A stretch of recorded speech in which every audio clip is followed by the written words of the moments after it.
U.S. Marine Corps. I served in the United States Navy Waves.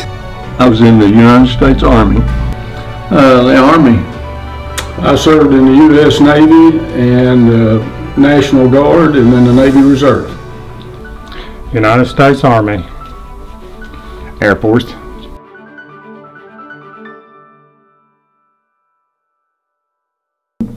I went to RECIP school in Memphis, which is propeller-driven aircraft, and then went to Cherry Point, North Carolina for jet school. So I've got two different MOSs. Oh yes, all types of secretarial and clerical information. I did advanced infantry training at Fort Polk, Louisiana, which meant that I learned how to operate a lot of different munitions, mortars, recoilless rifles, and things like that. But everybody that goes into the military gets training. You're going to do a job. You're going to have a job, and they call that a military occupational specialty, MOS. And everybody gets one. And I was trained at Fort Monmouth, New Jersey to be a projection equipment repairman. I was a naval air crewman. Airborne. Weapons specialist.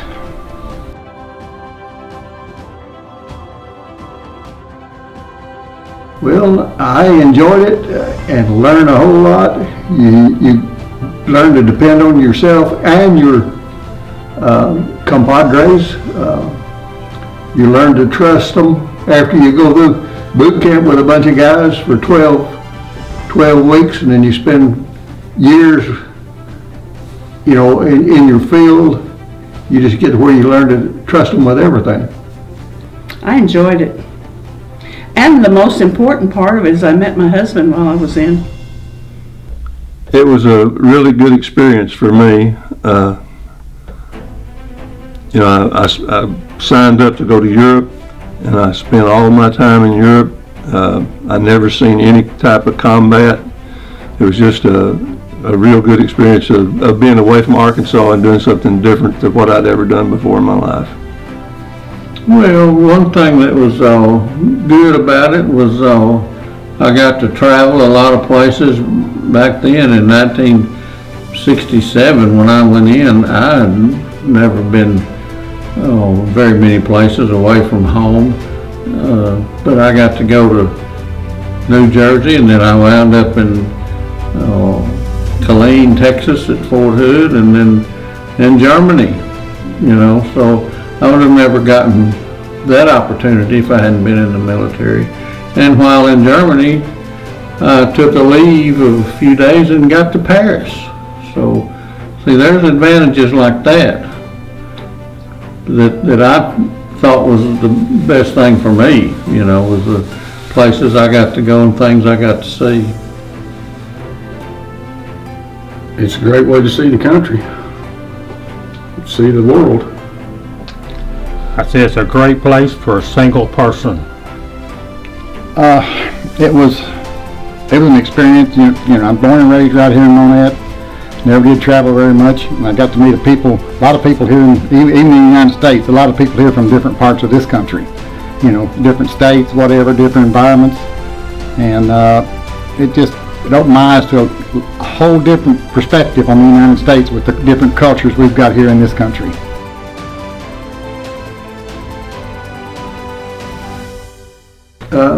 How to get along with other people, how to build rapport and trust each other.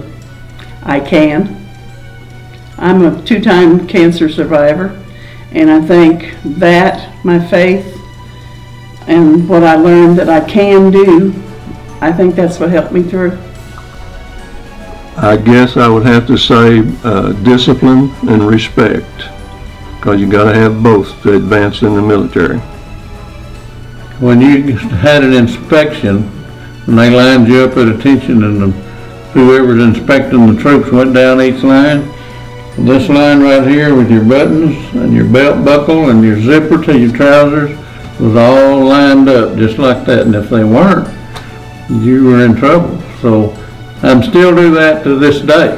Line up my shirt with my buckle on my pants and the zipper to my pants. And yeah, respect. Get along with other people, because there's people you meet from all over the world, all over the United States, and you learn how to get along with them. And then the other thing, from the military standpoint, you learn how to obey orders.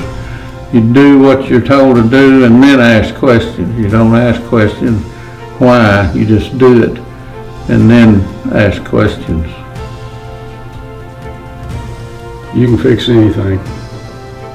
Self-discipline. Patriotism.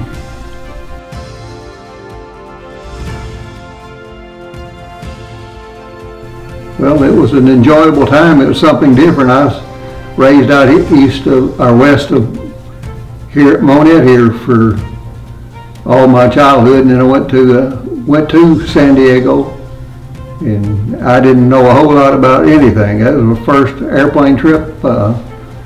Then you just go from there, you know. I love that question.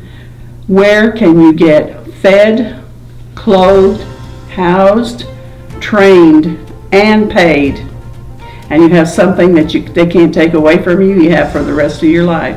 And the benefits that you earn through the GI Bill to go to school, there's so many ways to look at it. The travel experience, there's so many ways to look at it. I would say that if you're interested in the military, don't be afraid to step up there and do it, but be ready to have to do what they tell you to do in order for you to advance. You're going to have to pay attention and be disciplined. I think it'd be good. It's good for everybody. I know a lot of kids, a lot of people right now that I think should have gone into the military instead of doing what they're doing, you know, particularly if you don't know what you want to do. And you need to go into the military and learn how to obey orders and respect people.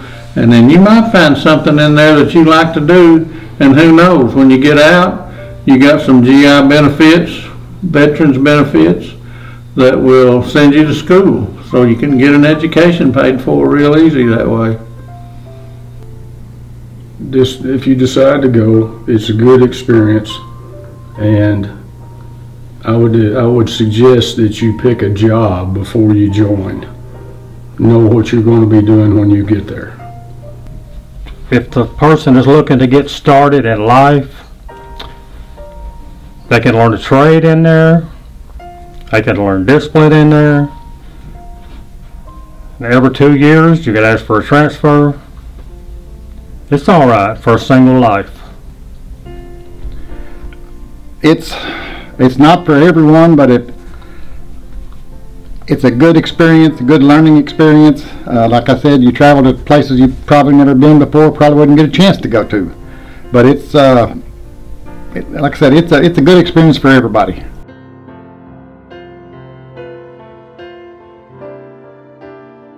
Back then, you and I go back to the 50s and 60s. So you depended a whole lot on the country. You know, you knew the country, you knew what it is. Today, it's not. People don't respect it like they should. I was brought up in I'm a first-generation American, so my family was very, very proud to be in this country.